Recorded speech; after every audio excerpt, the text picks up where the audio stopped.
الحمد لله نستعينه ونعوذ به من شرور أنفسنا ومن سيئات أعمالنا من يهد الله فلا مضل له ومن يضلله فلا هادي له وأشهد أن لا إله إلا الله وأشهد أن محمدا عبده ورسوله فأعوذ بالله من الشيطان الرجيم بسم الله الرحمن الرحيم إنما يريد الله ليذهب عنكم الرجس أهل البيت ويطهركم تطهيرا واذكرن ما يتلى في بيوتكن من آيات الله والحكمة إن الله كان لطيفا خبيرا وقال رسول الله صلى الله عليه وسلم الكيس من دان نفسه وعمل لما بعد الموت والعاجز من أتبع نفسه هواه وتمنى على الله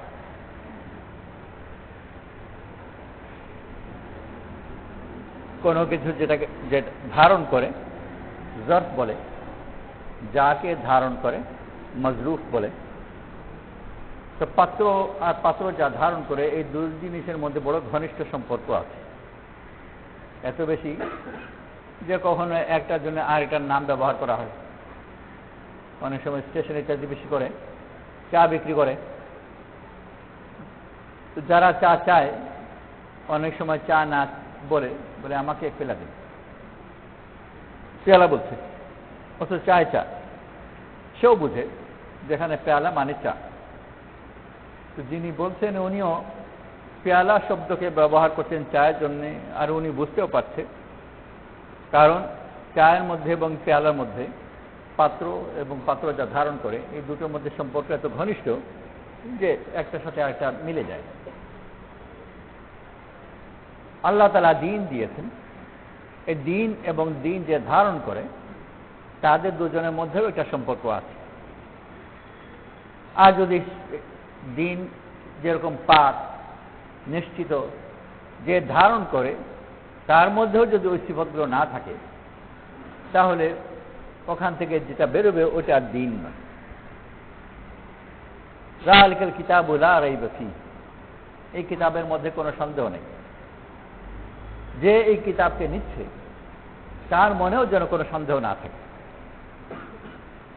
সে যদি সন্দেহ করে তাহলে কিতাব যদিও শুদ্ধ ও নিশ্চিত, কিন্তু ওই ব্যক্তি যখন ওই কিতাবকে প্রকাশ করবে তার সন্দেহ সহ বেরোবে।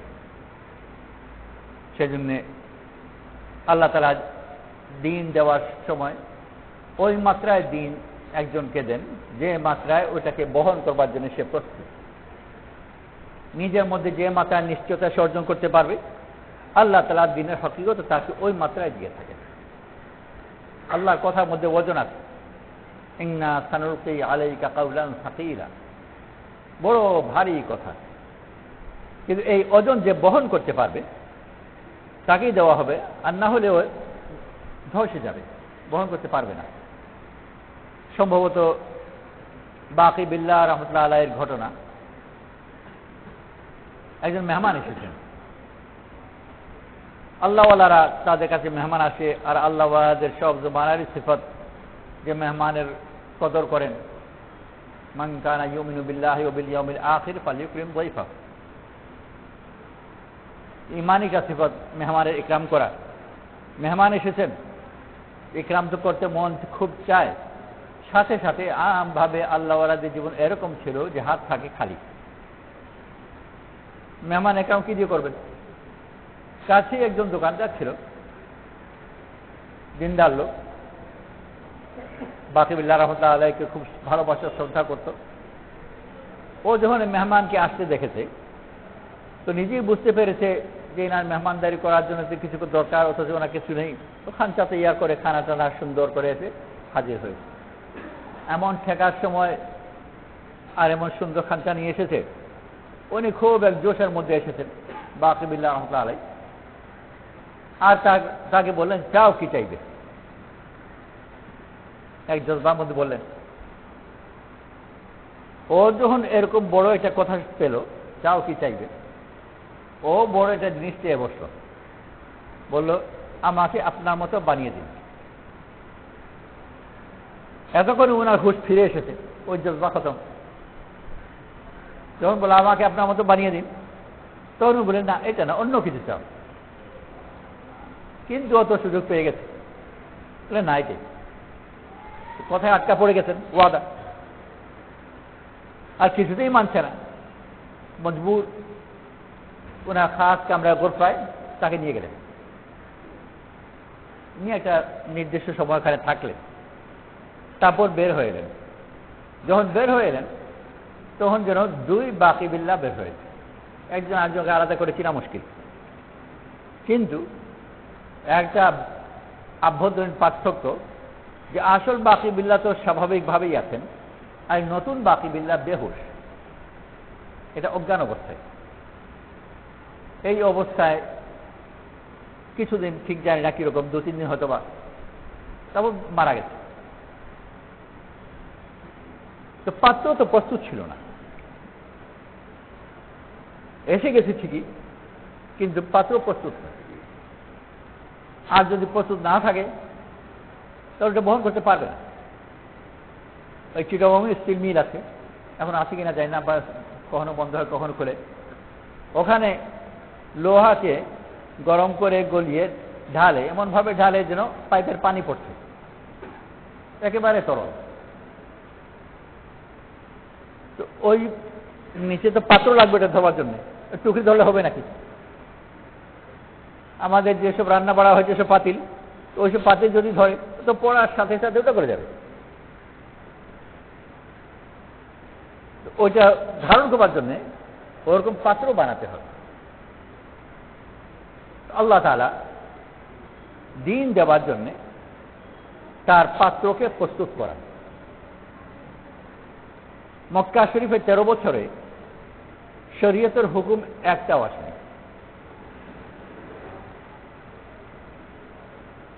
12 বছর পরে কোরআন নামাজের হুকুম এসেছে, তাও সম্পূর্ণ নয়। জোহরের নামাজ 2 রাকাত ছিল, এশা আসর এগুলো 2 রাকাত করেছিল, 4 রাকাত পরে বাড়ানো হয়েছে। এইটুকু মাত্র। আর নামাজের মধ্যে যেসব সিফত পরবর্তী দাবি করে সেগুলো ছিল না। নামাজের ভিতর সালাম করতেন, সালামের উত্তর দিতেন, এদিক ওদিক তাকাতেন, এক হালকা ভাবে নামাজের কিছুটা এসেছে বলা যায়, তা 12 বছর পরে। এতদিন পর্যন্ত 12 বছর কি করা হলো? পাতিল বানানো হচ্ছে, পাত্র প্রস্তুত করা হচ্ছে। এই দিন বহন করার জন্য যে পাত্র বহন করবে তার মধ্যে 2টো সিফতের প্রয়োজন। এক হলো তাকে পাক হতে হবে, আর আরেক হলো তাকে শক্তিশালী হতে হবে। পাক যদি না হয় তো নাপাক করে দেবে, আর যথেষ্ট মজবুত না হয় তো ভেঙে যাবে। আর এই দুটোর জন্যই যে মেহনত করে গড়ে তুলতে হয়। আর যদি না গড়া হয় তো ভাঙার সাথে ওলট পালট করে কোথায় চলে যাবে। এই ছোট ডিঙ্গি নৌকা যেগুলো আছে ওগুলোতে যদি 1 বস্তা আটা গম যাই হোক, মাত্র একটা বস্তা যখন ওঠানো হয় তো নৌকা প্রায় কাত হয়ে যায়, উল্টে যাওয়ার উপক্রম হয়। বড় ফেরি যেগুলো আছে ভারী সম্পূর্ণ লোডের ট্রাক গিয়ে ওঠে, ওই ফেরি চাপেও না। তো যদি ট্রাক উঠাতে হয় আর ডিঙ্গি নৌকা যদি ট্রাক উঠাতে যায়, বিচার কি অবস্থা হবে? 1 বস্তা যে বহন করতে পারছে না, তো ট্রাকও যাবে, নৌকা যাবে, সবই যাবে। আল্লাহ তাআলা যেটাকে সাকিল বলছেন, ইন্না সানুলকি আলাইকা কাওলান সাকিলা, সেটা কত ভারী হবে। শীতের মৌসুমে রাসূল সাল্লাল্লাহু আলাইহি ওয়াসাল্লামের ঘাম ছুটত যখন ওহী নাযিল হতো। উটের উপর থাকলে উট বসে যেত, ওর কোনো হালকা ওজনে বসে যায় না। ওই ওজন সহ যদি একজন সাধারণ মানুষের কাছে নাজিল হয় তো ও তো খুঁজেই পাওয়া যাবে না ওকে। বাকি বিল্লাহ রাহমাতুল্লাহ আলাইহি উনার কি জানি কি ফু দিলেন, উনার ফুতে বিচারে এই অবস্থা যদি হয়তো মরেই গেল। আল্লাহ তাআলা কোরআন শরীফের একটা কথার মধ্যে যে আসল ওজন রেখেছেন, ওই ওজন সহ যদি আসে তো বহন করতে পারবে। কিন্তু একেবারে কোনো ওজনই যদি না থাকে তার অর্থও থাকলো না। তো সেই জন্য নিজেকে প্রস্তুত করতে হবে, যে মাত্রা সে প্রস্তুত হবে আল্লাহ তাআলা ওই মাত্রায় তাকে ধীরে ধীরে দান করবেন। আর তা না হলে নিজের স্থিরতাই রাখতে পারবে না। ওই অল্প নৌকা, ছোট নৌকা যেরকম পলট পালট করে যায়, একটু ওজন পড়লেই। মুসলমানদের সিফতের মধ্যে আল্লাহ তাআলা এটাও পছন্দ করেন, এটা তার মধ্যে হওয়া চাই, লিকাই লা তা'সাউ আলা মা ফাতাকুম ওয়ালা তাফরাহু বিমা আতাকুম, যাতে কিছু হারালে তুমি যেন নিরাশ না হও, পেলে যেন উল্লসিত না হও। আল্লাহ তাআলা যাকে দ্বীন দান করবেন তার কাছে দুনিয়ার বড় থেকে বড় সম্পদ যে কোনো মুহূর্তে আসবে, যে কোনো মুহূর্তে যাবে, উঠবে নামবে, এগুলো যেন তাকে স্পর্শই না করে। সাহাবারা এমন দিনও তাদের কাছে গেছে যে খাবার দিনের পর দিন কিছু নেই, আর আশেপাশের মানুষ জুতো দিয়ে মারছে, আর খুব বেশি দিন যায়নি সম্পূর্ণ আরব অঞ্চল, রোম সাম্রাজ্য, পারস্য সাম্রাজ্য, এসব ওই ব্যক্তিরই অধীন, যিনি কিছুদিন আগে নিজের পাড়ার মধ্যে জুতো মার খাচ্ছেন। ও কিছুদিন পরে ওনার অধীনে এই বিশাল সাম্রাজ্যগুলো যখন চারপাশ থেকে জুতো মারল, তখন যে আচরণ, আর যখন সব সাম্রাজ্যগুলো অধীনস্থ ওই একই আচরণ, কোন দিকে নড়ল না, না এদিক নড়লো না ওইদিক নড়লো। তো যেরকম বলছিলাম, যদি ছোট ডিঙ্গি নৌকা হতো তো একজন লোক যদি একটা চড় মারতো তাও 10 দিন কাঁদতো, পাগল হতো, কি না কি করতো, নালিশ করতো, মোকদ্দমা করতো, ওইটা নিয়ে তার পেরেশান থাকতো। আর 2 দিন পরে কেউ যদি মাত্র একটু এসে তাকে একবার হাত তাড়িয়ে দিত, বাবা কি সুন্দর, তো তাও আধা পাগল হয়ে বাজারে লাফাতো। কিন্তু সাহাবাদেরকে আল্লাহ এত ভারী পাত্র বানিয়েছেন যে দুনিয়ার ভারী থেকে ভারী সম্মান, মর্যাদা, ক্ষমতা হাতে হাতে পড়ছে, কোনো কিছু আসর পড়ে না। আর বড় বড় মুসিবতের মধ্যে পড়ছেন, তাও কোনো আসর পড়ে না। ঠিক ওমর রাদিয়াল্লাহু আনহু নামাজ পড়াচ্ছিলেন, যখন ওনাকে আঘাত করা হয়, যে আঘাত উনি শহীদ হলেন, আঘাত বড় গভীর ছিল, পেটের মধ্যে মেরেছে, আর বড় গভীর ছিল, আটকাত কেটে গেছে। পরে ওমর রাদিয়াল্লাহু আনহুকে সাথীরা দুধ খাওয়ালেন, দুধ যখন খাওয়ালেন পেট দিয়ে ক্ষত দিয়ে বের হয়ে গেল। এতে বলছে যে আঘাত কত ছিল, শুধু চামড়া একেবারে স্টমাক পর্যন্ত বা নাড়ি পর্যন্ত কেটে গেছে। নামাজ পড়ানো অবস্থায়, ওই অবস্থায় ওমর রাদিয়াল্লাহু আনহু পড়ে গেলেন ঠিকই, কিন্তু আব্দুর রহমান রাদিয়াল্লাহু আনহুকে পেছন থেকে টেনে এনে ইমামতি দিয়ে পড়লেন।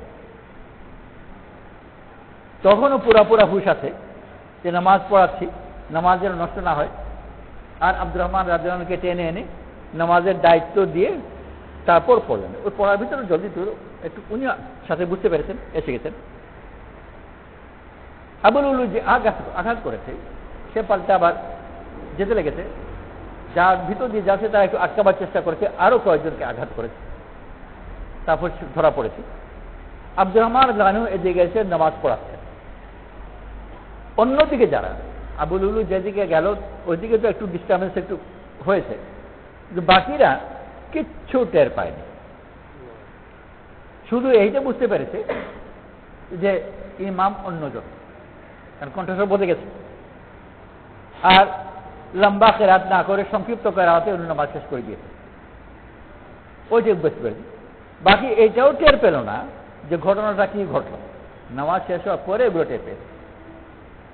এত বড় একটা ঘটনা ঘটে গেল, জামাতের নামাজই নষ্ট হলো না। আর ওমর রাদিয়াল্লাহু আনহু নিজে এত বড় আঘাত, কিন্তু ইমামতির দায়িত্ব দিয়ে তারপর উনি পড়লেন। আমাদের মতো দুর্বল মানুষ যদি হতো আর হঠাৎ করে ব্যাঙ একটা লাফ দিত, সেই ব্যাঙের লাফে কি নাকি করে নামাজ তোমার সব, শুধু একজন নয়, এক ইমাম হয়তো বেচারা ব্যাঙ লাফ দেওয়ার কারণে ঘাবড়িয়ে গেল, কিন্তু পেছনে সম্পূর্ণ জামাতের নামাজও ভাঙত। তারপর কি হচ্ছে এবার কই, এত বড় ঘটনা ঘটে গেল না, উনার নিজে নিজে বেহুশ হলেন, পড়লেন ঠিকই কিন্তু নামাজের দায়িত্ব দিয়ে পড়লেন। আর বাকি জমা তো টেরই পেল না কি হয়েছে, নামাজের পরে জানতে পারলো কি ঘটনা ঘটেছে। এত এত মজবুত যে কোনো কিছু স্পর্শ করতে পারে, নাড়াতে পারে না। ছোট্ট একটা হালকা জিনিস যদি হয় তার বাতাস বয়ে নিয়ে চলে যায়, আর পাহাড়ের মতো ভারী পাথর যদি হয় তো ওটা কোনোভাবেই নাড়ানো যাবে না। তো আল্লাহ তাআলা এই ভারী কলিমা তাদেরকে দিয়েছেন, নিজেকে মজবুত পাত্র বানিয়েছেন। যে মাত্রার পাত্র হবে আল্লাহ তাআলা তো দেওয়ার জন্যই প্রস্তুত, দিতেই চান, কিন্তু বান্দা যেন নিজেকে প্রস্তুত করে। আর এই প্রস্তুতির কাজটা বড় লম্বা, সম্পূর্ণ দিনের মেহনতি হচ্ছে নিজেকে এই প্রস্তুত করা। প্রস্তুতির মধ্যে দুটো সিফতের প্রয়োজন, শক্তিশালী হতে হবে আর পাক হতে হবে। আতর আনবার জন্য গেল, আতরকে যে আতর বিক্রি করে তাকে যখন তার শিশি এগিয়ে দিল যে আমার এই শিশিতে আতর দাও, তো ভালো আতর ও শিশির গন্ধ না নিয়ে আতর ঢালবে না। গন্ধ নিল, বললেন এটা দুর্গন্ধ আছে, এটা এই শিশিতে দেওয়া যাবে না, শিশি ধুয়ে আনো। ও বলে তো আমি শিশি গরম পানি দিয়ে সাবান দিয়ে ধুয়েছি, কিন্তু দুর্গন্ধ এখনো আছে। ক্রেতা যে ও নিজে নাকে গন্ধ নিয়ে আবার টেনে বলল না কই কোনো গন্ধ তো নাই, আর তা বলে আছে। তো ক্রেতার নাক অত সূক্ষ্ম নয়, যার কারণে ওর কাছে গন্ধ ধরা পড়ছে না, কিন্তু আত্মারের নাক অনেক বেশি সূক্ষ্ম, তার কাছে ধরা পড়ছে। আর ওইটা শুধু গরম পানি আর সাবান দিয়ে ধুলে হবে না, আরো বহুত লম্বা লাগবে। 1 বছর আগে কেরোসিন ঢালা হয়েছিল, তো 1 বছর পরেও তার কাছে ধরা পড়বে, অন্য জায়গায় ধরা পড়বে না। ঝাল মরিচ ব্যবহার যেরকম, গাঙ্গুবাই রহমতুল্লাহ আলাই ওনাকে চা দিয়েছে, চা যে পেয়ালা ধুয়ে যে ওখানে গামছা আছে, ঠান্ডা পানির গামছা, স্বাভাবিক ওই গামছা দিয়ে পেয়ালা মুছে তারপর চা দিয়েছে। উনি বলে কাঁচা পানির গন্ধ। তো পেয়ালা ধুয়েছে গরম পানি দিয়ে, তারপর কাঁচা পানির গন্ধ কেমন করে? পরে বোঝা গেল যে গামছা দিয়ে মুছেছে ওই গামছাতে কাঁচা পানি ছিল, সেই কাঁচা পানির গন্ধ পেয়ালা চায়ের মধ্যে এসে গেছে। তো সবাই নাকি ধরা পড়বে না, কিন্তু অনেকের ধরা পড়ে যায়। ঢাকায় ছিলেন হাজী আব্দুল মুকির সাহেব রহমতুল্লাহ আলাই, ওনার বাড়িতে দাওয়াত খাচ্ছিলেন পাকিস্তানের আমির ছিলেন শফিক কুরাইশি সাহেব রহমতুল্লাহ আলাই, রান্না করেছেন টিউবওয়েলের পানি দিয়ে। খেতে খেতে শফিক কুরাইশি সাহেব জিজ্ঞেস করলেন তোমাদের এখানে পানির সাপ্লাই নাই? ওই কাদা গন্ধ লেগে গেছে। তো সবাই নাকে ধরা পড়বে না, কিন্তু অনেকে নাকে ধরা পড়েও যাবে। তো আত্মারের নাক সাধারণ মানুষের নাকের মতো না, নিশ্চিত না হয় ওই শিশিতে আতর দেবে না, কারণ ওই আতর যখন বেরোবে তো শিশির গন্ধ নিয়ে বেরোবে, ওর আতরের বদনাম হবে।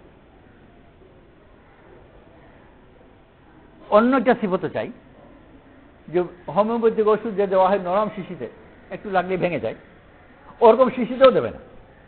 এত মূল্যবান আতর 2 টাকার শিশি ভেঙে যাওয়ার কারণে এত টাকা নষ্ট হবে, বরং মজবুত শিশি আনো। মজবুতও হতে হবে, পাকও হতে হবে, দুটি দরকার। আর এই মজবুত এবং পাক যে মাত্রায় সে হবে আল্লাহ তাআলা ওই মাত্রায় তার কাছে এই ভারী কলিমা ঢালবে, আর তা না হলে ওই কলিমা সে হক আদায় করতে পারবে না। একটা গল্প বা ঘটনা বলা হয় যে এক মুরিদ শেখের কাছে অনুরোধ করতেন যে আমাকে ইসমে আজম শিখান। ইসমে আজম শিখবার খুব শখ, দোয়া করবে কবুল হবে, ইসমে আজম দিয়ে দোয়া করলে কবুল হয়। কিন্তু শেখ ওনাকে ইসলাম শেখাতেন না। শেখ ওনাকে কোথাও কোনো একটা কাজে একবার পাঠিয়েছেন, ওখানে একটা ঘটনা দেখলেন, একজন গরিব বৃদ্ধ লোক পাহাড় থেকে জঙ্গল থেকে কিছু খড়ি কেটে এনেছে, বেচারা হাটে বিক্রি করবে, 2-4 টাকা যা পাবে তাই দিয়ে তার ঘরের প্রয়োজন মিটবে। হাটে যখন এনেছে, পেয়াদা বা পুলিশ যেটাকে বলা হয়, পুলিশ এসে ধমক দিয়ে ওর খড়িগুলো নিয়ে নিল, আর তাকে বেচারা ধাক্কা দিয়ে ফেলে দিল, আর খড়ি বিক্রি করে দিয়ে টাকা নিয়ে চলে গেল। এত জালিম, বুড়ো গরিব মানুষ। এই লোক দেখছে, এই মুরিদ, কিন্তু পুলিশের বিরুদ্ধে বলবার তার কোনো সাহস নেই যে তাকেও মারবে। ফিরে এসে অন্যান্য বর্ণনার মধ্যে শেখকে বলে যে হুজুর আমাকে ইসলাম আপনি শিখালেন না, বড় দরকার ছিল। কেন? এই ঘটনা বলল। ইসমে আজম জানলে আমি ইসমে আজম দিয়ে ওর উপর বদুয়া দিতাম, এরকম জালিম। তো শেখ বললেন যে ওনার কাছ থেকে আমি ইসমে আজম শিখেছি, সেই বুড়োর কাছ থেকে। ওর কাছে ইসমে আজম আছে, এখন বলতে পারে, কিন্তু ইসমে আজম হাতে পাওয়ার আগে তার ব্যবহার শিখেছে। ওই ছোটখাটো জিনিসের জন্য ওটা ছুড়ে মারবে না। তো আল্লাহ তাআলা তো অস্ত্র হাতে দেবেন ঠিকই, কিন্তু নির্ভরযোগ্য ব্যক্তি হওয়া চাই। যে কোনো কারো হাতে বন্দুক পিস্তল দিয়ে দিলে নিজের ক্ষতি, অন্যের ক্ষতি। তো আল্লাহ তাআলা দ্বীন দেওয়ার জন্য তার জন্য উপযুক্ত পাত্র চান, আর ওই পাত্র বানাবার মেহনত বড় লম্বা মেহনত। মদিনা শরীফে মোটামুটি শরীয়তের আহকামগুলো নাজিল হয়েছে 10 বছরে, আর মক্কা শরীফে 13 বছরের কোনো হুকুমই নাজিল হয়নি, শুধু পাত্র ধোয়া হচ্ছে, ওযু করানো হচ্ছে। আল্লাহ কিতাবে স্পর্শ করবে, ওই স্পর্শ করবার আগে ওই পাপই অর্জন করানো হয়েছে 13 বছর। জাহিরি ভাবে যেরকম এই কিতাবকে স্পর্শ করতে পারবে না নাপাক অবস্থায়, আল্লাহ তাআলা এই কিতাবের হকিকত দিলের মধ্যে ঢালবেন না দিল নাপাক অবস্থায়।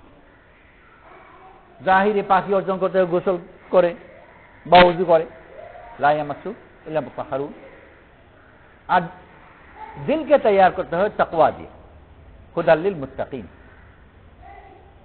এই তাকওয়া দাবি করে অন্যান্য সম্পর্ক থেকে নিজেকে মুক্ত করা। শরীর নাপাক হয় কোন ময়লা নজিস লেগে গেলে, দিল নাপাক হয় আল্লাহ ছাড়া কারোর সাথে দিল লাগলে। জিনিস লেগে গেলে যেরকম শরীর নাপাক হয়, কাপড় নাপাক হয়, ওটা ধুতে হলে যে নাপাক জিনিস লেগেছে ওটাকে ছুটাতে হবে। দিল নাপাক হয় অন্য মহব্বত, আল্লাহ ছাড়া কারো মহব্বত যদি আয় আর দিল লাগে তো ওইটা দিল নাপাক। ওই নাপাক দিলকে পাক করতে হলে ওই মহব্বত ছুটাতে হবে। লাগবে অসুবিধা নেই, সবাই বসে আছে, তার সবাই সহ্য করছে, অসুবিধা নেই। আল্লাহ তাআলা দ্বীন এবং দ্বীনের মেহনত দিয়েছেন যেন সেটা বহনের উপযুক্ত হয়। উপযুক্ত বহন করতে পারা যখন হবে তখনই দ্বীনের আসল রূপ প্রকাশ পাবে। মূসা আলাইহিস সালামকে আল্লাহ তাআলা বললেন সমুদ্রের সামনে সমুদ্রের উপর আঘাত করো। উনি ওনার লাঠি দিয়ে আঘাত করলেন, সমুদ্র ফাঁক হয়ে গেল, রাস্তা বের হয়ে গেল। যে কোনো কেউ আঘাত করলেই হতো, ওই লাঠি। কিন্তু আমি যদি কি আঘাত করি, সমুদ্র আমাকে রাস্তা দেবে না। ওইটার জন্য ওই মূসা আলাইহিস সালামের হাতই লাগবে, দরবে কালিমি হতে হবে। শুধু দরব নয়, ওই কালিমুল্লাহ হাতের দরব হতে হবে, তবে ওটা সমুদ্রও রাস্তা দেবে আর পাথরও ঝর্ণা দেবে। আবার আঘাত করেছেন তো পাথর ঝর্ণা দিয়েছে। ওই লাঠিরও প্রয়োজন, ওই বাহুরের প্রয়োজন। ওই হাত দিয়ে ওই লাঠি দিয়ে মারলে যে কোনো লাঠি দিয়েও হবে না, আর যে কোনো কারো হাতেও হবে না। ওই হাত বানাবার জন্য মূসা আলাইহিস সালামকে তৈয়ার করা হয়েছে, আর বড় কঠিন অবস্থার ভিতর দিয়ে ওনাকে বারবার করে যেতে হয়েছে। ফাতান্নাকা ফুতুনা, পরীক্ষার মতো পরীক্ষা করে দেখেছি। তো শুধু যে বলতে খতরনাক তাও যথেষ্ট, নুন তাকিদ আছে, কিন্তু তারপর না, আবার ফুতু না, পরীক্ষার মতো পরীক্ষা করে দেখেছে, তারপর ওনাকে পাক করা হয়েছে, তারপর আল্লাহ তাআলা এই লাঠির ক্ষমতা ওনার হাতে দিয়েছে। আর ওই লাঠি এখন সাপের সামনে মারলে সাপ খেয়ে ফেলে, সমুদ্রে আঘাত করলে সমুদ্র শুকিয়ে যায়, পাথর আঘাত করলে ঝর্ণা বেরোয়, কিন্তু তার জন্যে ওই লাঠি ধারণকারীও ওই কলিমুল্লাহ হতে হবে। আল্লাহ তাআলা মূসা আলাইহিস সালামকেও তৈয়ার করেছেন, ওনার লাঠিকেও তৈয়ার করেছেন, ওই লাঠি হাতে দিয়েছেন। কিন্তু এই মূসা আলাইহিস সালামের হাতে যে লাঠি ছিল এইটা ওই লাঠি নয় যে লাঠি ওনার হাতে আগে ছিল। ওই লাঠি তো ওনাকে ফেলে দেওয়া হয়েছে, তোমার হাতে লাঠি ফেলে দেওয়া হয় মূসা, আলকে আসাদ, ফেলে দাও। ফেলে দেওয়ার পরে আল্লাহ তাআলা জাহিরি ভাবে ওই লাঠিকে দিলেও ওইটাকে ওলট পালট করে অনেক সাপটা বানিয়ে টানিয়ে ওটাকে নতুন করে বানিয়ে দিয়েছেন। আগের ওই লাঠি নয় আর থাকলেও জাহির ভাবে অদবদল হয়ে গেছে। মানুষের শরীর যেরকম, ডাক্তাররা বলে যে কিছুদিন আগে আমার শরীরের মধ্যে যে কোষগুলো ছিল, যে সেলগুলো ছিল, আজকে তার ওই একটাও বাকি নেই, সবগুলো বদলে দেওয়া হয়েছে। রক্তের সেলগুলো প্রতি মুহূর্তে কতগুলো ভাঙছে, কতগুলো গড়ছে, শরীরের যে সোমাটিক সেল ইত্যাদি আছে ওগুলো কত ভাঙছে, কত গড়ছে। যেগুলো ভাঙছে ওগুলোকে শরীর থেকে বের করে দেওয়া হচ্ছে, নতুন গড়া হচ্ছে। যদিও নাম ওই একই রয়েছে, কিন্তু এর ভিতরে অনেক পরিবর্তন হয়ে গেছে। তো মূসা আলাইহিস সালামের লাঠি ওরকম, নাম আগেরটা থাকলেও ওই আগের লাঠি নয়, লাঠিও নতুন করে বানানো হয়েছে, মূসা আলাইহিস সালামকেও তৈয়ার করা হয়েছে। ওই আগের লাঠি আর আগের মূসায় কোনো কাজ হতো না, লাঠিও নতুন আর মূসা আলাইহিস সালামও নতুন। তারপরে যখন আল্লাহ তাআলা দিয়েছেন তো কাজ হয়েছে। এর মধ্যে বড় জবরদস্ত একটা দেওয়া আল্লাহ তাআলা তার শক্তি দিয়েছেন। বদরের ময়দানে রাসূল করিম সাল্লাল্লাহু আলাইহি ওয়াসাল্লাম সাদ ইবনে আবি ওয়াক্কাস রাদিয়াল্লাহু আনহু হাতে একটা খেজুরের ডাল দিলেন লড়বার জন্য। মুসলমানদের হাতে কাছে কোনো অস্ত্র ছিল না, অপ্রস্তুত অবস্থায় এটা মোকাবেলার সম্মুখীন হয়ে গেছে। কাফিরদের কাছে সংখ্যাও আছে আর অস্ত্রও আছে, আর অস্ত্রটাই বেশি গুরুত্বপূর্ণ।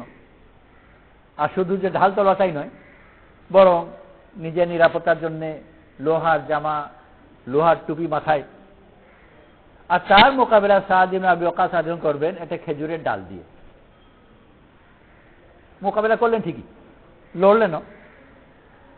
সাদ ইবনে আবি ওয়াক্কাস রাদিয়াল্লাহু আনহু আল্লাহ মেহেরবানিতে জিন্দা নিরাপদ ফিরে এলে ময়দান থেকে, আর উনার হাতে আল্লাহ যেন কত লোক মরে গেল খেজুরের ডালে বাড়ি খেয়ে। তো তার ঢাল তলোয়ার সবকিছু সহ। তো খেজুরের ডালও যে কোনো ডাল নয়, ওটা রাসূল সাল্লাল্লাহু আলাইহি ওয়াসাল্লামের হাত দিয়ে দেওয়া ডাল। আর যে বাহু ওই ডাল ধরছে সেও যে কোনো কেউ নয়, সেও সাদ ইবনে আবি ওয়াক্কাস। এই দুটো মিলে এই ডাল দিয়ে যুদ্ধ হচ্ছে।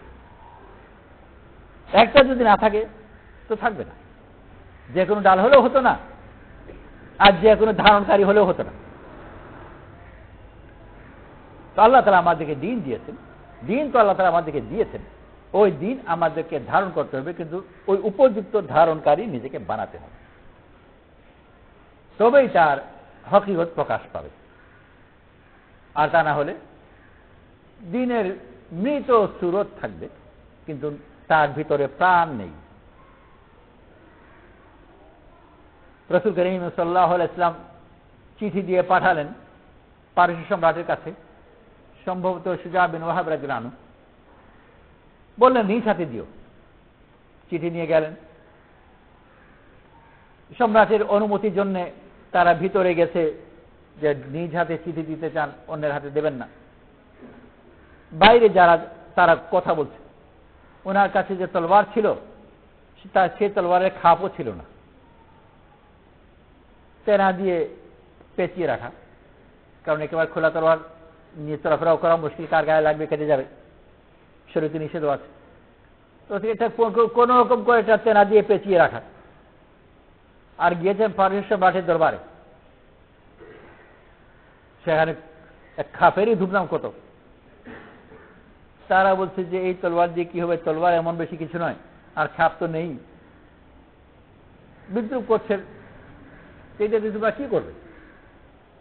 উনি বললেন যে তোমাদের একটা ঢাল আনো, ঢালে তো তলোয়ারে আঘাতকে ঠেকাবে, তাই শক্ত ঢালানো, ভালো ঢাল আনলো, ওখানে রাখলো, উনি তলোয়ার দিয়ে আঘাত করলেন, দু টুকরো হয়ে উড়ে গেল। ওরা অবাক, এরকম যদি ঢাল দুই টুকরো হয়ে উড়ে যায় তো ও কি করবে? যে ঢালের উপর ওর ভরসা, আর ওটা দু টুকরো উড়ে গেল এক আঘাতে। এই ঢাল দিয়ে সে অগ্রসর হওয়ার কি সাহস পাবে? তোরা তো নির্বাক হয়ে গেছে। সুজা বিন ওয়াহাব রাদিয়াল্লাহু আনহু বললেন যে এই ঢালের সাথে এই বাহুরও প্রয়োজন, তবেই তার শক্তি প্রকাশ পাবে। প্রচলিত কথা আছে, লিকুল্লি ফান্নিন রিজাল, প্রত্যেক ফানের জন্য তার উপযুক্ত ব্যক্তির প্রয়োজন, তবে এটা তার হাতে জাহির হবে। তো আল্লাহ তাআলা দ্বীন দিয়েছেন, এই দ্বীনের জন্য উপযুক্ত বাহনকারী, ধারণকারীর প্রয়োজন। যত বেশি ধারণকারীকে যত বেশি দেওয়া থাকবে, তার পাকই তত বেশি হবে। রাসূল করিম সাল্লাল্লাহু আলাইহি ওয়াসাল্লামের ঘরের জন্য যাদেরকে নির্বাচন করা হয়েছে, ওরা অন্যান্যদের তুলনায় অনেক ভিন্ন, সমান নয়। রাসূল সাল্লাল্লাহু আলাইহি ওয়াসাল্লাম বিবিরা আর অন্যান্য সমান নাকি? পার্থক্য আছে। লাস্তুন্না কাআহাদি মিনান নিসাই, তোমরা সাধারণ মহিলাদের মতো না। সেজন্য প্রথম থেকে নির্বাচনের শর্তও আলাদা। সাধারণ মুসলমানের জন্য চাচাতো বোন, খালাতো বোন এদেরকে বিয়ে করতে পারে। রাসূল করিম সাল্লাল্লাহু আলাইহি ওয়াসাল্লামের জন্যও এইভাবেই, ও বানাতে আম্মিকে, বানাতে আম্মাতিকে, বানাতে খালিকে, বানাতে খালাতিকে আল্লাতি হাজারনা মাক। আর একটা অতিরিক্ত শর্ত আছে যে তোমার সাথে হিজরত করেছে, এছাড়া রাসূল সাল্লাল্লাহু আলাইহি ওয়াসাল্লামের ঘরের জন্য জায়েজ না। সাধারণ মুসলমানের জন্য মামাতো বোন, চাচাতো বোনেরা বিয়ে করা সব জায়েজ, মুহাজির হতে হবে, তা নাহলে বিয়ে করা যাবে না, এটা আম মুসলমানের শর্ত না। কিন্তু রাসূল সাল্লাল্লাহু আলাইহি ওয়াসাল্লামের জন্য অতিরিক্ত এই শর্ত আছে, কারণ রাসূল সাল্লাল্লাহু আলাইহি ওয়াসাল্লামের ঘরে যে আসবে তার পাত্রকে অন্যান্য পাত্রের তুলনায় অনেক বেশি পাক হতে হবে।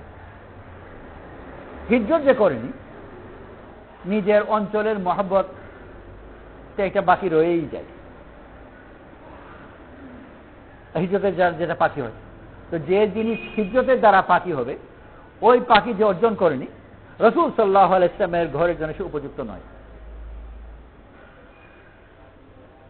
আর যদি এরকম অনুভূতি আনা হয়, তো তার কাছে যখন রাসূল সাল্লাল্লাহু আলাইহি ওয়াসাল্লামের খাস তাল্লুক আসবে, ওটা তার উপযুক্ত মর্যাদা পাবে না।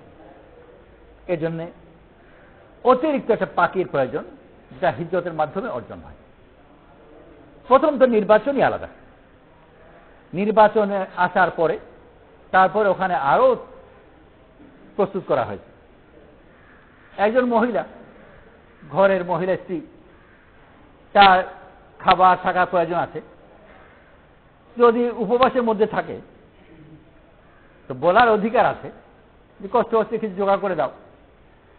রাসূল করিম সাল্লাল্লাহু আলাইহি ওয়াসাল্লামের ঘরের বিবিরা যারা ছিলেন, তারা এই অভাবের কষ্টে পড়ে একটু প্রকাশ করেছিলেন যে আমাদের খাওয়া দাওয়া তো দরকার আছে। আল্লাহর তরফে হুকুম এসে গেল যে এক একজনের কাছে গিয়ে আপনি জিজ্ঞেস করে নিন যে তারা দুনিয়া থাকবে, দুনিয়াওয়ালা হবে না আপনার ঘরে হবে, দুটো হবে না। যদি তার এখতিয়ার চায় তাহলে তালাক দিয়ে দিন, আর তার আগে অন্যান্য আম মহিলাদের মধ্যে খাওয়া দাওয়া করুন, অসুবিধা কি? কিন্তু এই ঘরে থেকে খাওয়া দাওয়া হবে না। রাসূল সাল্লাল্লাহু আলাইহি ওয়াসাল্লাম এই হুকুম নাযিল হওয়ার পরে এক একজনের কাছে গেলেন, আর গিয়ে তাদের আল্লাহর হুকুম মতো তাদেরকে জিজ্ঞেস করলেন। সবাই আল্লাহ মেহেরবানি রাজি হন না। বলা যেতে পারে যে মুখ ফসকে একটা কথা বের হয়েছিল। খোদা যখন লাগে তো মানুষ তো চায়, কোনো না যায় চাওয়ানো অতিরিক্ত কিছুই ছিল না, অল্প যে খিদে পেয়েছে এইটুকুই হয়তো বা কথা, কিন্তু এইটুকু প্রকাশ করা যাবে না। কারণ তাদেরকে এই দিন বহন করে নিয়ে যেতে হবে। সবার ব্যাপারে কোনো অসুবিধা ছিল না। রাসূল সাল্লাল্লাহু আলাইহি ওয়াসাল্লাম সোজাসুজি গিয়ে জিজ্ঞেস করলেন। আয়েশা রাদিয়াল্লাহু আনহার বয়স কম ছিল, একটু রাজিও ছিলেন, বলা যায় না কখন আগের মধ্যে কি বলবেন। রাসূল সাল্লাল্লাহু আলাইহি ওয়াসাল্লাম ওনাকে আসল প্রশ্ন করবার আগে বলেন যে আমি বড় গুরুত্বপূর্ণ একটা প্রশ্ন তোমাকে করব, তুমি নিজে থেকে উত্তর দিও না, উত্তর দেওয়ার আগে তোমার বাপের সাথে পরামর্শ করে নিও। তারপর রাসূল সাল্লাল্লাহু আলাইহি ওয়াসাল্লাম এই একই প্রশ্ন ওনাকে করলেন যে তুমি তালাক নিয়ে চলে যেতে চাও নাকি এখানে থাকবে। এখানে থাকলে কিন্তু এই অভাবের মধ্যেই থাকতে হবে। আয়েশা রাদিয়াল্লাহু এমনি ছটফটি করলেও বুদ্ধিমতী ঠিকই ছিলেন। উনি বলেন যে কোনো পরামর্শ দরকার নেই, আমি থাকবো। তৈয়ার করা হয়েছে। পরবর্তীতে তাৎক্ষণিকভাবে নয়, মুআবিয়া রাদিয়াল্লাহু আনহু জমানায় আয়েশা রাদিয়াল্লাহু আনহার কাছে হাদিয়া এসেছে, উট বোঝাই মাল, অল্প স্বল্প নয়, উট বোঝাই মাল দিয়েছেন। দান সদকা করতে করতে করতে প্রচুর ছিল। আর ওই জমানায় দিতে চাইলেও বেশি দেওয়া মুশকিল ছিল, কারণ লেনেওয়ালারাও একটু ভিন্ন ধরনের ছিল। ও নিজের প্রয়োজনের চেয়ে বেশি নিতে চাইতো না, সেজন্য শেষ করা মুশকিল ছিল। দিনের শেষে গিয়ে শেষ হয়েছে। শেষ হয়ে যাওয়ার পরে ওনার খাদিমা বললেন যে একটু কিছু রেখে দিতে পারতেন, একটু গোশত দিতে পারতাম বা খাবার কিছু, আপনি ইফতার করতেন আমি ইফতার করতাম, দুজন রোজা ছিলেন। আয়েশা রাদিয়াল্লাহু আনহা বললেন যে এখন আর বলে কি হবে, আগে বলতে রাখতাম। ঘরে খাবার কিছু নেই, নিজে এবং নিজের খাদিমা রোজা, ইফতার করতে হবে, লাখো টাকা সদকা করে দিলেন, ইফতার যে করতে হবে এটাও মনে নেই, ঘরে যে খাবার কিছু আছে তা মনে নেই। সাখাওয়াত একটা প্রতি কথা বলতে একটা সীমা আছে। বড় দানশীল লোক নিজে না খেয়ে দান করে দিল, কিন্তু নিজে না খেয়ে যে দান করে দিল করলো ঠিকই, কিন্তু এ কথা মনে তো আছে যে আমি খাইনি। খেতে নিয়ে বসেছেন, এমন সময় সাইরিস সওয়াল করলো, নিজে না খেয়ে দিয়ে দিলেন, তো মনে তো থাকবে যে আমি খাইনি। আয়েশা রাদিয়াল্লাহু আনহা মনেও নেই, রোজাও রেখেছেন, ইফতারের সময় হয়ে গেছে, আরেকজন মনে করিয়ে দেওয়ার পরে এখন বলছে যে আগে মনে করিয়ে দিলেন না কেন। তো ও বিচারে মনে করিয়ে দেওয়ার দায়িত্ব ছিল না নিজে মনে রাখতে পারতেন। এই পাখি অর্জন করা হয়েছে, তারপর দুনিয়ার আখিরাতের সব সম্পদ ঢেলে দেওয়া হয়েছে, কিন্তু এটা অর্জন করা হয়েছে। একেবারে জন্মগত সবই ছিল না তা না, কিছু ইস্তেদাদ ছিল আগে থেকে, কিন্তু তার উপর আবার গড়াও হয়েছে। তো আল্লাহ তাআলা রাসূল করিম সাল্লাল্লাহু আলাইহি ওয়াসাল্লামের ঘরকে আলাদা করে তৈরি করেছেন। সব মুসলমানকে কিয়ামত পর্যন্ত যে এই দিনের যতটুকু ভাগ চায় তাকে সেই পরিমাণ ভাগের জন্য তাকেও তৈরি হতে হবে। আজও যদি কেউ বড় ভাগ চায় তাহলে আজও তাকে ওই বড় মাপে তৈরি করতে হবে, আর যদি কেউ ছোট ভাগ চায় তাহলে তাকেও সেই মাপে তৈরি করতে হবে। কেউ পীর মাশায়েখ হতে চায়, যে সেই মাথায় তার প্রস্তুত হতে হবে। আলিম মুফতি হতে চায়, প্রস্তুত হতে হবে। দায়ী হতে চায়, মুবল্লিগ হতে চায়, প্রস্তুত হতে হবে। সাধারণ মুসলমান হতে চায়, তাও ওই মাত্রা তাকে প্রস্তুত হতে হবে। যে যে মাত্রার আশা করে, যত বেশি বড় আশা তত তার প্রস্তুতিও তত বড় লাগবে, কিন্তু লাগবে, অল্পটুকু হলেও লাগবে। আর এই জন্য আল্লাহ তাআলা একটা মেহনত দিয়েছেন যে আল্লাহর পথে বের হয়ে মেহনত করে নিজের দিলকে পাক করি, যেন আল্লাহ তাআলা যে কথা দিয়েছেন সেই কথা আমি বহন করতে পারি, ধারণ করতে পারি। প্রথম কথা তো হলো আল্লাহর কথা বুঝতে পারা। যদি দিল পাক না থাকে তো বুঝতেই পারবে না, বলবে কথা বুঝবে আর কথা। তার বোঝার জন্য আল্লাহর সাথে সম্পর্কের প্রয়োজন। কেউ যে কার কথা বুঝে, কে বলছে, কাকে বলছে, এইসব বিস্তারিত প্রাসঙ্গিক অবস্থা না জানলে তার কথা বোঝা মুশকিল। ওয়াইযা জাআহুম আমরুম মিনাল আমনি আও আল খাউফি আযাউ বিহি ওয়ালাউ রুদ্দুহু ইলা রাসূলি ওয়া উলিল আমরি মিনহুম লাআলিমাহুমুল লাযিনা ইসতামতুনা মিনহু। এরকম না, তাদের কাছে যখন কোনো খবর আসতো নিরাপত্তার অথবা ভয়ের, তো যা করবে তাই বলতে আরম্ভ করত। কেন তারা আল্লাহ রসুলের কাছে এবং উলিল আমর, যাদেরকে আল্লাহ তাআলা জ্ঞান বুদ্ধি দিয়েছেন, বা উলামারা, সমঝদার লোক, এদেরকে কেন জিজ্ঞেস করতো না যে এর অর্থ কি? তারা বলে দিত অর্থ কি। যারা এই কথা শুনেছে এবং সেইভাবে বলছে তারা আরব, তারা সাহাবারাও হতে পারে। কিন্তু আরব হওয়া সত্ত্বেও আর আরবি ভাষার কোরআন হওয়া সত্ত্বেও অর্থ বুঝতে হলে আবার উলিল আমরের কাছে যেতে হবে। অনেক ক্ষেত্রে জাহির ভাবে যে অর্থ মনে হয়, অনেক ক্ষেত্রে সেটা নয়। উলিল আমর তারা কেন বুঝবেন? যে তারা আল্লাহর সাথে খাস সম্পর্ক রাখেন, সেই সম্পর্কে পরিপ্রেক্ষিতে তারা বুঝতে পারেন যে এর অর্থ কি। তা না হলে ভুল বুঝবে, শুধু শব্দের উপর ফয়সালা করে ফেলবে। হারুন রশিদ রহমতুল্লাহ আলাইহির জমানায় বার্মেকি একটা পরিবার ছিল। সেই পরিবারের লোক ধীরে ধীরে রাজ প্রশাসনে বহু উপরের মর্যাদায় পৌঁছেছিল। এমন রাষ্ট্রীয় ক্ষমতা, পেছনে আওয়াজ চলে যাচ্ছে, রাষ্ট্রীয় ক্ষমতা তাদের কাছে যেন প্রায় হস্তান্তর হবে।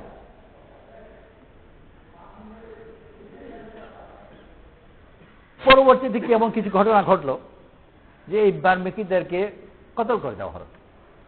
তাদের অনেকেই, একজন খুব নাম করা সম্ভবত ছিলেন ইয়াহিয়া বার্মেকি।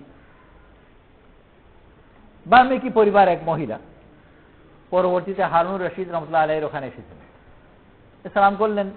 আর কিছু প্রচলিত কিছু সম্বোধন ছিল, তো বললেন, আকার আল্লাহ আইনাইক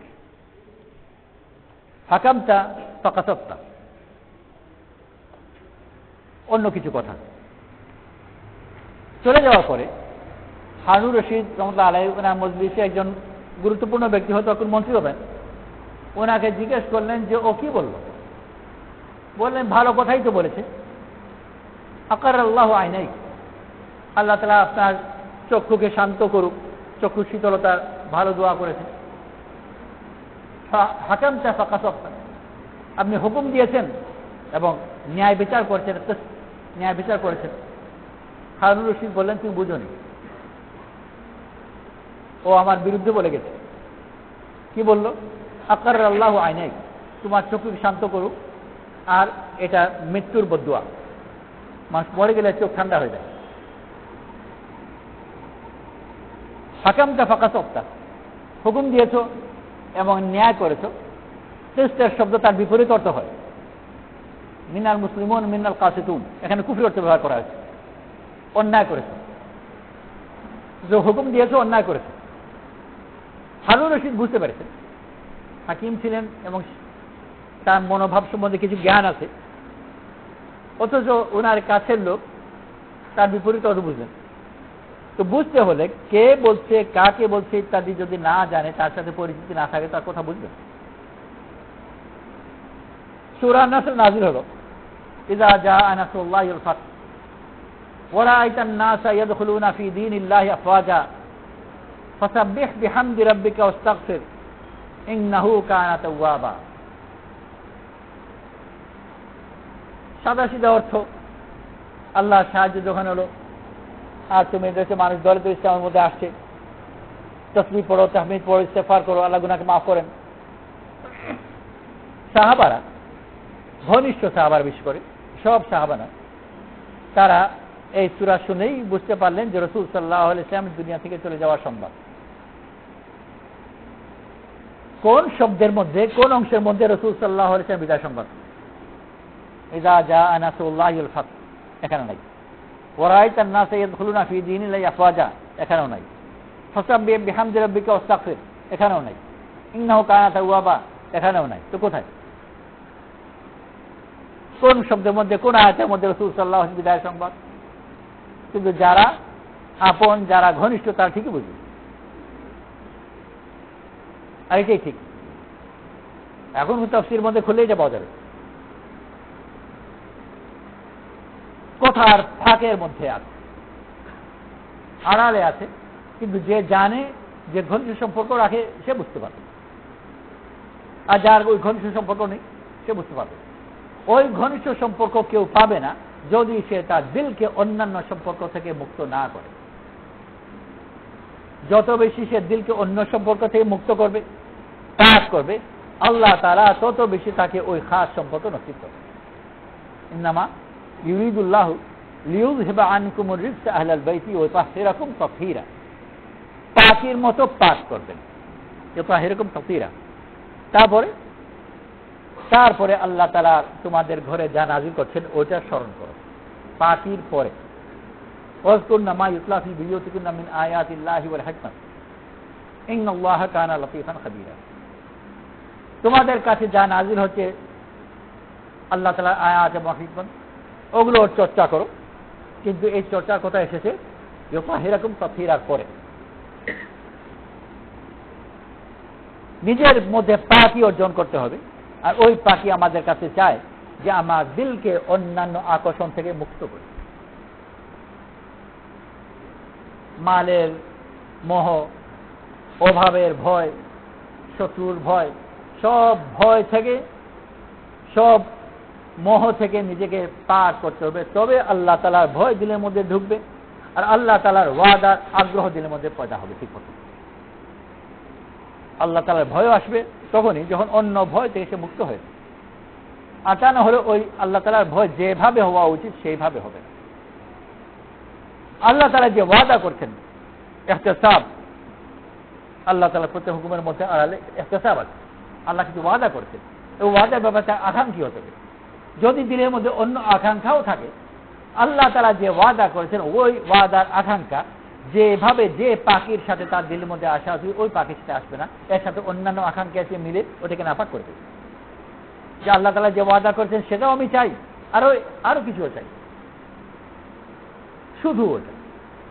এর জন্য বড় জবরদস্ত মেহনতের ভিতর দিয়ে সব ভয় থেকে দিলকে মুক্ত করা, সব আশা থেকে দিলকে পাক করা, তবেই আল্লাহ তাআলার ভয় আসবে, আল্লাহ তাআলার ওয়াদার আগ্রহ আসবে, আর সেই দিলের মধ্যে আল্লাহ তাআলা দ্বীনকে ঢালবে।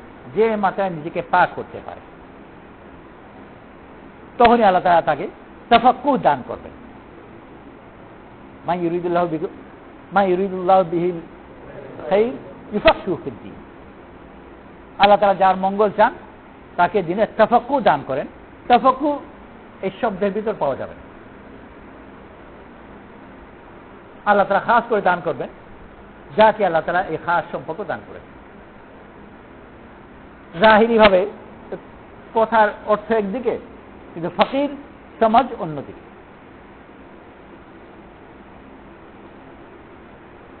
ইয়ামানে একজন ইহুদি মারা গেলেন, আর ওনার ভাই ওয়ারিস ছিলেন।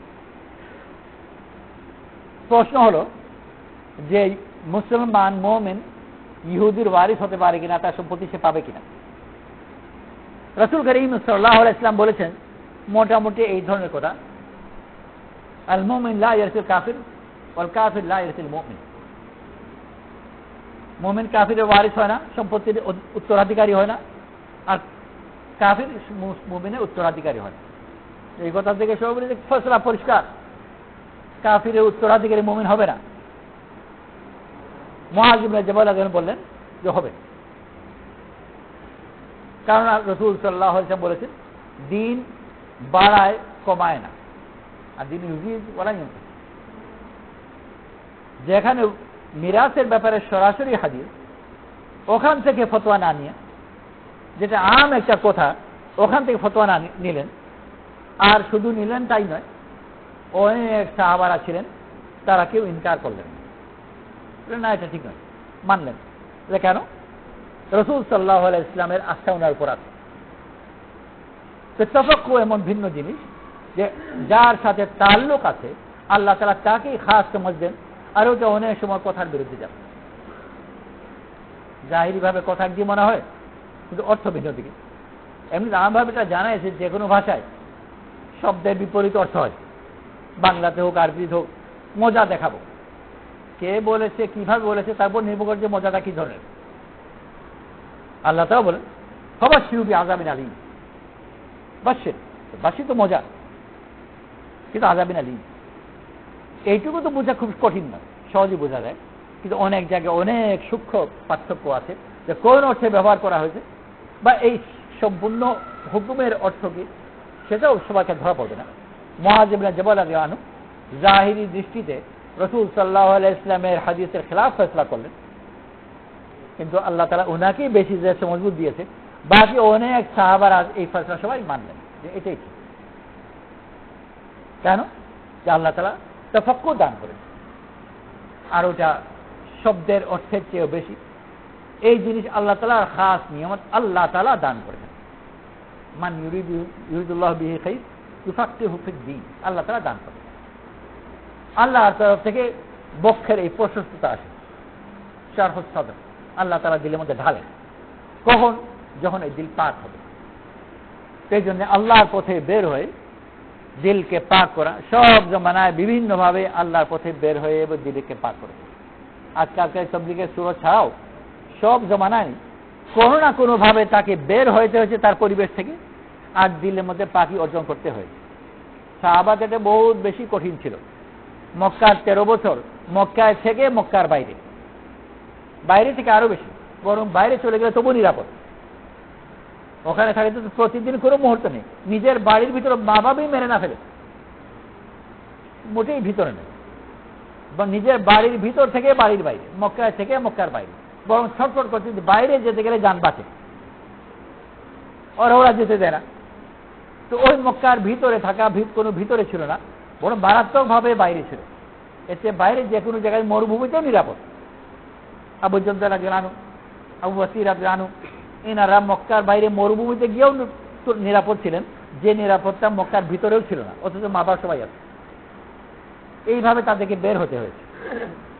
আর সব জমানাতেই ওরকম বিভিন্নভাবে বের হয়ে নিজের দিলকে পাক করতে হয়েছে, তবে আল্লাহ তাআলা তাদের দিলের মধ্যে এই খাস তাফাক্কুর ঢেলেছেন, আল্লাহ খাস সম্পর্ক দিয়েছেন। আমরাও আল্লাহর পথে বের হই, আল্লাহর এই দিনকে নিজের দিলের মধ্যে গ্রহণ করি, কিনা ইনশাআল্লাহ। ওই প্রথম যে কথা দিয়ে আরম্ভ করেছিলাম যে আল্লাহ তাআলা দেবেন ঠিকই, কিন্তু আমার জর্ফকে পাক করতে হবে, কারণ এই দুটো মিলেই সম্পূর্ণ হয়। ওয়ালাকুম ফিহা জামালুন হিনা তুরিহুন ওয়া হিনা তাসরাহুন, গবাদি সম্বন্ধে বলা হয়েছে এর মধ্যে তোমাদের জন্য সৌন্দর্য আছে যখন সকালবেলা যায় আর যখন সন্ধ্যাবেলা ফিরে। কিসের মধ্যে? গবাদি পশুর মধ্যে। সৌন্দর্যটা কোথায়? পশুর মধ্যে না সকালের মধ্যে? আলাদা করলে থাকবে না। ওই পশু যদি দুপুরবেলা দেখা যায় ঘরের মধ্যে বসে জাবর কাটছে, ওই সৌন্দর্য নেই।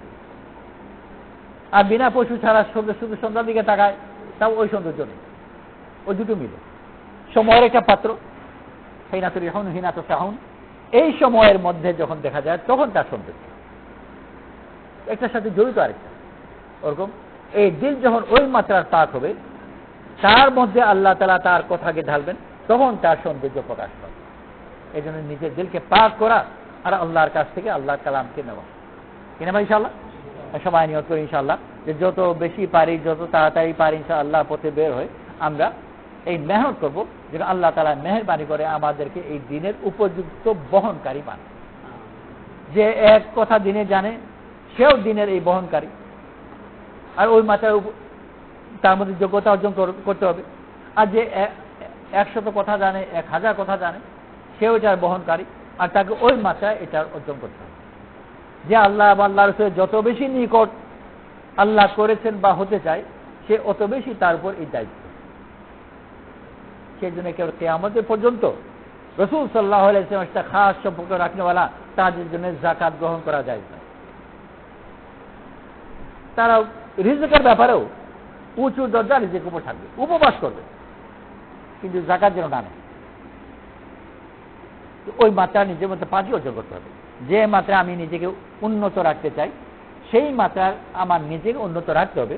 এটা সহজ হবে না। উপবাস করবো, যাকাতকেও দিতে চাই, তবুও নেব না, কিন্তু উপবাসই করতে হবে, তাই করতে হবে। যে উপবাস ভয় করে ও যাকাত নিয়ে নেবে, আর নিলে ওই মর্যাদা তার রক্ষা হবে না।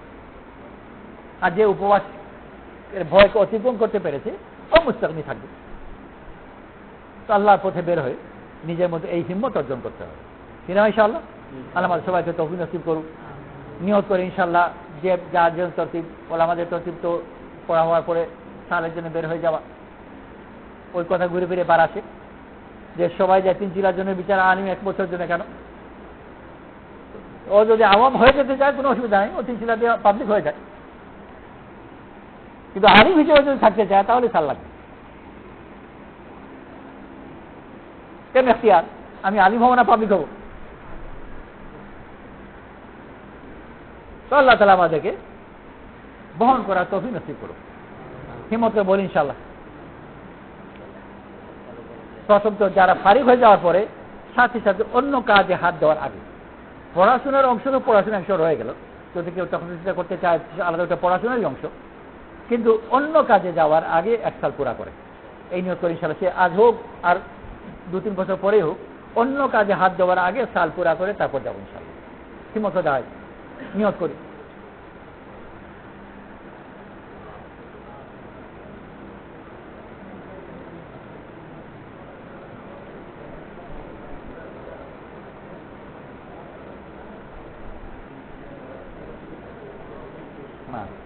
আরো হিম্মত করি, পড়া শেষ হয়ে যাওয়ার পরে স্যারের জন্য যাবো, কিন্তু অন্য কাজে হাত দেওয়ার আগে। আল্লাহ তৌফিক করুন। জাযাকুমুল্লাহ। এই বছর যাদের পড়া শেষ হয়ে যাচ্ছে, অর্থাৎ এই বছরের জন্য স্যারের জন্য বেরোতে পারি, তারা কারা? আর মাশাআল্লাহ, জাযাকুমুল্লাহ। আর বাকি যারা আছি, আমাদের লম্বা ছুটি আছে রমজানের সময়, তাই না? রমজানের সময় ছুটি তো প্রায় 2 মাস, এক চিল্লা, তারপরে বাকি ওটা যদি কেউ করতে চায় আলাদা কথা, কিন্তু মোটামুটি 1 চিল্লার জন্য একেবারে নিরাপদ থাকে। রমজানের ছুটিতে ইনশাল্লাহ সম্পূর্ণ চিল্লার জন্য বেরোবো, তারা বিসমিল্লাহ করে দাঁড়ায়।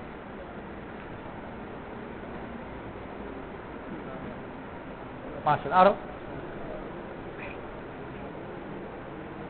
একটু মেহরবানি করে ওই পাশে চলে যায়, পাশে গিয়ে নামে লিস্ট করে তসবিহ করে ইনশাআল্লাহ। ডিস্ট্রিক্ট সবাই করা আছে, বাকি নাই কেউ অতিরিক্ত? ঠিক আছে দাদা, কমলা তাহলে চলে আস। আচ্ছা, তবুও চলে যাবে করো দিকে, যারা যারা সবাই নিয়োগ করলাম যে যাবো, লিস্ট তো করা আছেই, আর সবাই তো পরিচিত আছেই, ও তো আলাদা করে লিস্ট না করলেও চলে।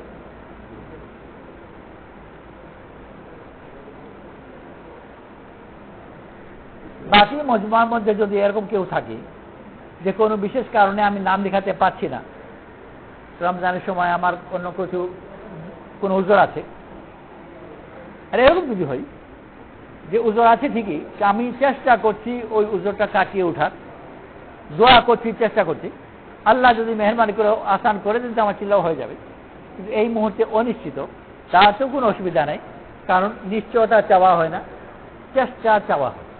তো যারা কোনো কারণে নাম লেখাতে পারছি না, কারণ একটা অসুবিধার সামনে নজরের মধ্যে আসছে, কিন্তু আমি চেষ্টা করব, তো এই চেষ্টার উপরও দাঁড়াই বিশ্বনাথ যে আমি চেষ্টা করবো রমজানের চিল্লা যাওয়ার জন্য। মাশাআল্লাহ। আরো আরো আমরা কি ওখানে নাম লেখাই, কারণ যারা নামছে তারা ওই চেষ্টাই, হওয়া না হওয়া তো আল্লাহর হাতে।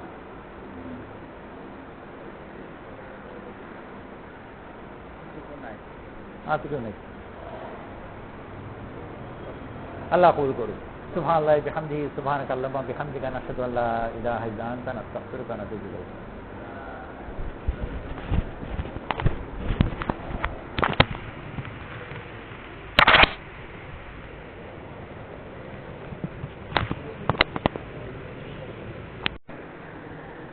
দারুল মাআরিফ মাদ্রাসা বাদাসর 18 মে, দারুল মাআরিফ মাদ্রাসা চিটাগাং 18 মে।